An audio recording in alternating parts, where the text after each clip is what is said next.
Hey YouTube, this is Matthew with Needful Strings in Branson, Missouri, and today I have my red meadows that I'm going to demonstrate for you.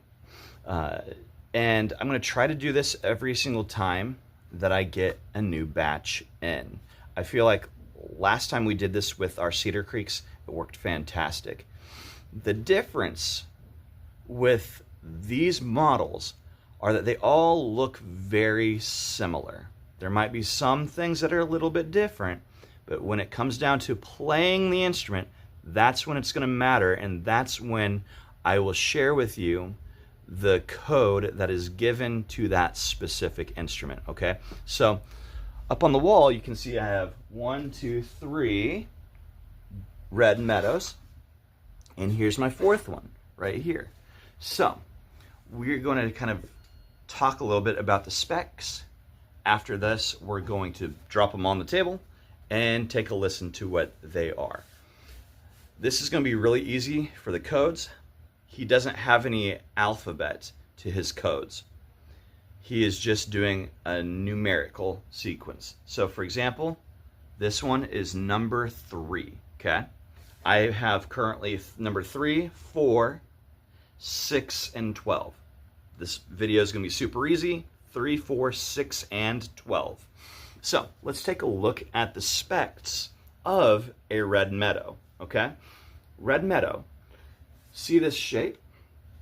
It's a teardrop shape. This came before the hourglass shape. This was early 1800s. See these holes, the circles there? That's probably to kind of replicate what they would have looked like back in the day, because it was easier to make a circle than it was to do any other designs. Now, let's take a look at the headstock. Traditional headstock, the tuners are facing up, just like a lot of our other dulcimers in the shop. And they have the strings tucked down in this mortise cut. The headstock has a little crook on it, so you can grab the neck of your significant other just to bring them over to you, if they're just not listening. So that's kind of a cool little addition.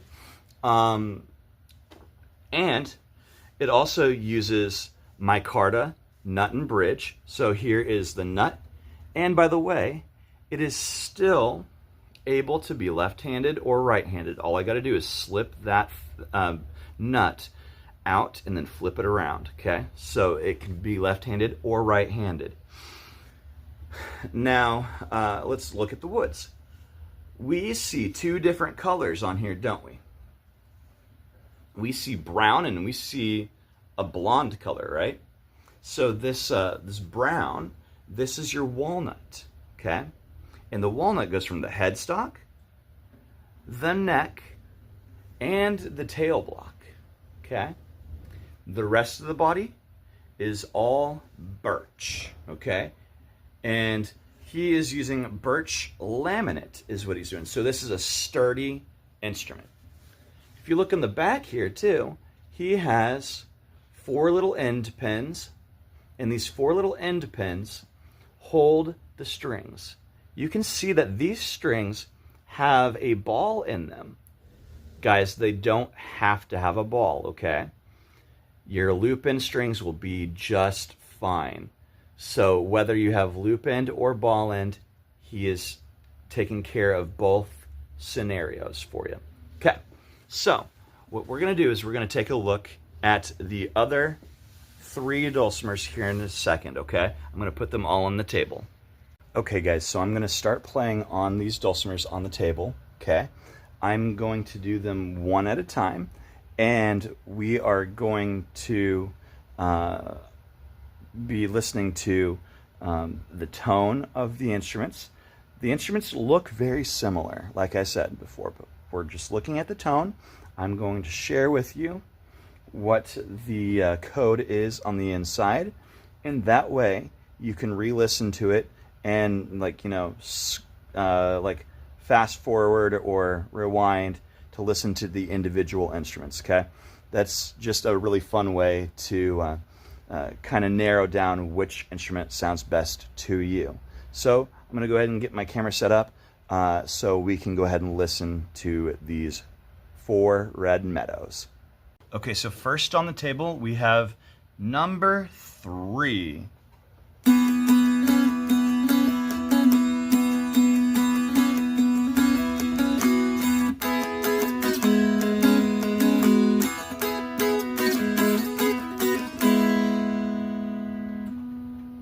Secondly, we have number 4.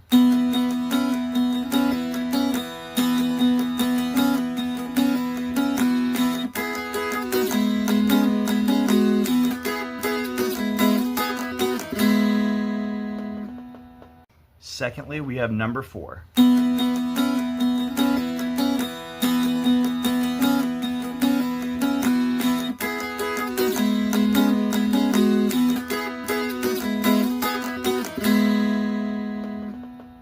This one's number 6. It has the walnut stain.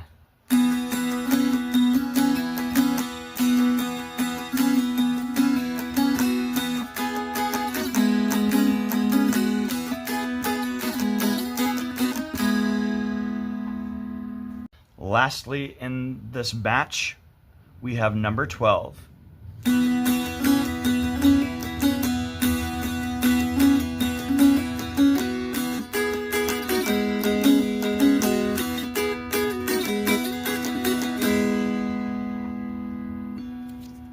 Okay, so that was the first 4 red meadows from Philip in Ava, Missouri.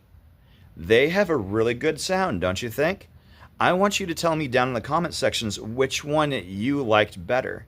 I'll tell you that I noticed there's 2 that were warmer than the other 2. Maybe you could spot that yourself. Tell me what you think down in the comment section below. Now that we got these red meadows done, I need to share with you the Dulce lens. So that's going to be my next video once I get down to it. I don't know if you have heard in my video at all. I doubt you can hear it. I keep hearing planes going overhead. Well, the Blue Angels are practicing their flying stuff for the weekend down here in Branson, Missouri. So I'm sure the town is going to be packed. I can't wait. And if you guys are one of the people that show up in town this week, come see me.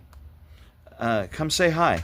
I'd love to be able to share with you my mountain dulcimers, maybe share a few stories since the last time you guys came in to Branson. I'd like to catch up. So anyways, guys, if you have any questions, tell me down in the comment section below. Also, like always, I have my phone number and my website up top here, so you can get a hold of me. If you want number 3, 4, 6, or 12, you have an opportunity to get them. Just call me up. However, if this video is later than a month old, it might not happen where you get this particular model, but we would be able to find you an appropriate model that sounds very similar. So guys, have a fantastic, blessed day, and I'll see you in the next video. Maybe I'll be able to see those Blue Angels if I just stand outside for a little while.